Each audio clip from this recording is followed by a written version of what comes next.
Welcome back to your trailer podcast. On this episode 3, we are going to discuss how social media algorithms rule how we see the world. Firstly, let's talk about algorithms. What is this intimidating word? It is a set of guidelines that describe how to perform a task. Well, algorithms are deeply woven into our daily lives today. We barely even notice them. When you use your GPS to get to work, or use the web to find a recipe, or even open Instagram, you are making use of algorithm. Social media employs algorithm to decide what content we see and when. Lately, all algorithms have shifted to a user-friendly focus. This means we often see what the algorithm thinks we want to see rather than what we may need to see. This is one of the most alarming and subtle forms of manipulation today. It is hard to pinpoint exactly when we lose control of what we see, read, and even think to the biggest social media companies. Have you ever watched a video or movie because YouTube or Netflix recommended it to you? Or added a friend on Facebook from the list of people you may know? And how does Twitter decide which tweets to show you at the top of your feed? These platforms are driven by algorithms which rank and recommend content for us based on our data. So if we are making decisions based on what is shown to us by this algorithm, what does that mean for our ability to make decisions freely? What we see is tailored for us. An algorithm is a digital recipe, a list of rules for achieving an outcome using a set of ingredients. Usually, for tech companies, that outcome is to make money by convincing us to buy something or keeping us scrolling in order to show us more advertisements. The ingredients used are the data we provide through our actions online, knowingly or otherwise. Every time you like a post, watch a video, or buy something, you provide data that can be used to make predictions about your next move. Facebook's newsfeed algorithm ranks content to keep us engaged on the platform. It can produce a phenomenon called emotional contagion, in which seeing positive posts leads us to write positive posts ourselves, and seeing negative posts means we are more likely to craft negative posts. Also, so-called dark patterns are designed to trick us into sharing more or spending more on websites like Amazon.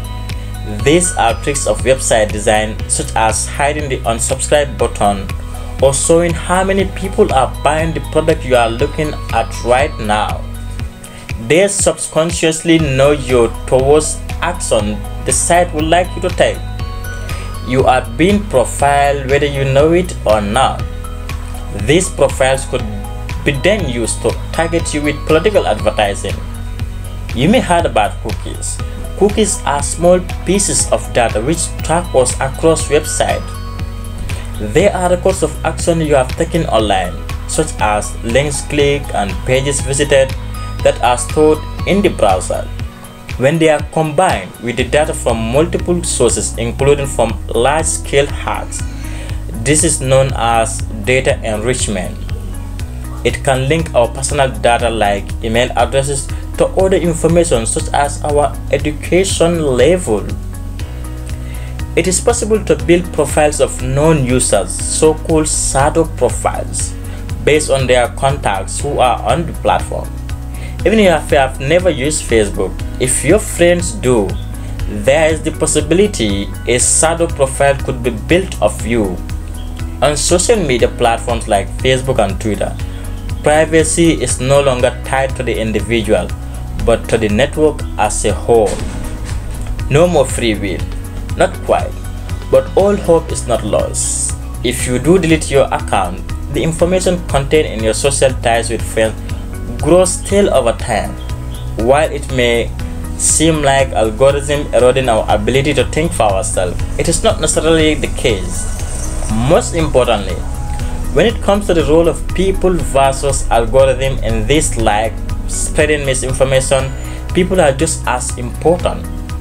On Facebook, The extent of your exposure to diverse points of view is more closely related to your social grouping than to the way newsfeed presents you with the content. And on Twitter, while fake news may spread faster than facts, it is primarily people who spread it rather than the bots. Of course, content creators exploit social media platforms' algorithm to promote content on YouTube, on Facebook, on Instagram, and other platforms, not just the other way around. At the end of the day, underneath all the algorithms are people, and we influence the algorithm just as much as they may influence us. We inherently carry information bias. Simply put, we like to agree with things that support our existing beliefs. We find it easier to accept than to question. We pick and choose the information that validates our points and dismiss that which doesn't. If we do not acknowledge this bias, we fall into echo chambers where one single perspective reverberates.